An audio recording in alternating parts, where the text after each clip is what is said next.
Le dernier trimestre de l'année, c'est notre dernière vague, puisqu'on fait 4 vagues par an, une chaque trimestre.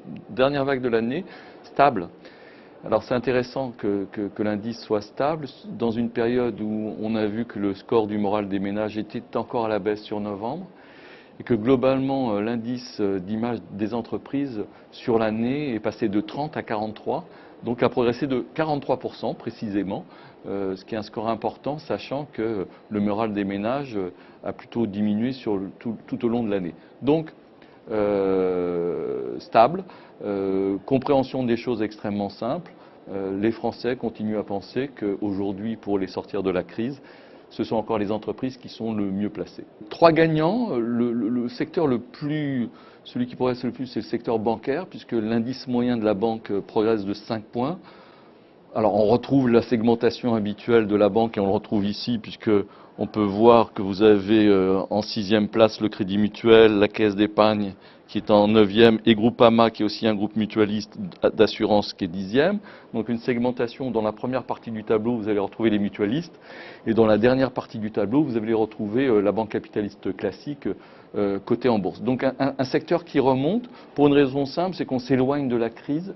On s'éloigne en particulier de la crise de la dette souveraine et que le score, à titre d'illustration, de la Grèce qui a repris 2 points de notation le week-end dernier vient conforter ce sentiment qu'on s'éloigne de la zone chaude. Donc le système bancaire en profite au niveau global. Après, le service public remonte de 4 points. Il est tiré plus particulièrement par SNCF, qui est la deuxième plus forte progression, puisque SNCF reprend 12 points d'image. Globalement, le service public avait été extrêmement secoué. Il reprend un petit peu sa place, mais on est encore loin de ce qu'on a connu, puisque si vous regardez le classement, il n'y a pas une entreprise publique parmi les 10 premières. Et je rappelle que lorsque nous avons créé notre baromètre en octobre 1999, à la première, à la deuxième, à la troisième place, il y avait 3 entreprises publiques, EDF, GDF et France Télécom. Troisième secteur qui profite, c'est la grande distribution. Si je reprends une étude qui a été sortie par votre journal jeudi dernier, on atteint un score historique sur la défiance par rapport au pouvoir d'achat, c'est-à-dire 64% des Français considèrent que leur pouvoir d'achat va se déliter l'année prochaine.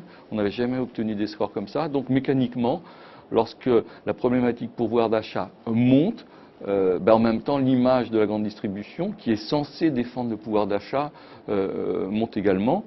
Petit mouvement dedans. La plus grosse progression, c'est Carrefour, qui gagne 4 points en termes d'image.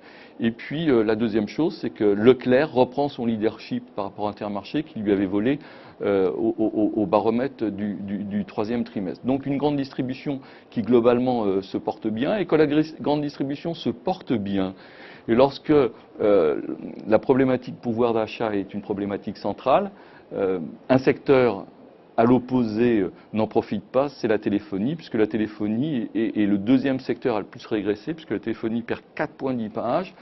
Les Français continuent à penser que la téléphonie est une dépense supplémentaire.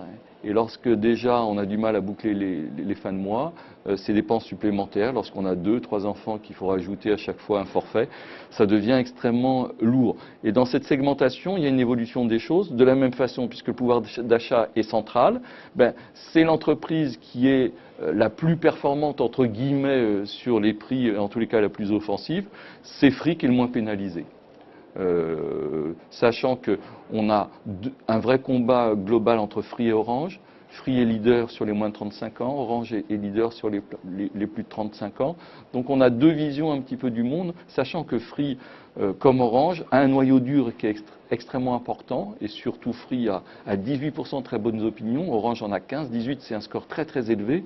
Pour vous rendre compte, SFR qui était leader historiquement de l'image de la téléphonie depuis des années, ne l'est plus depuis un an. Et ce qui est plus grave, c'est qu'il y a une fragilité de la très bonne opinion, c'est-à-dire que la très bonne opinion chez SFR pèse moitié moins que chez Free. Et là, on sent que les hésitations d'actionnariat sur le devenir de l'entreprise pèsent également au niveau de l'opinion. Dernier secteur à souffrir, et c'est celui qui recule le plus, c'est l'automobile. L'automobile continue à connaître des restructurations qui sont des restructurations fortes. Donc les trois acteurs alors à des degrés divers. Citroën reste dans le premier bloc, mais recule, alors que Peugeot et Renault, excusez-moi, sont dans le dernier segment du marché, puisqu'ils sont dans le dernier tiers, et les deux reculent assez fortement, alors que, globalement, le marché d'automobile en Europe redémarre.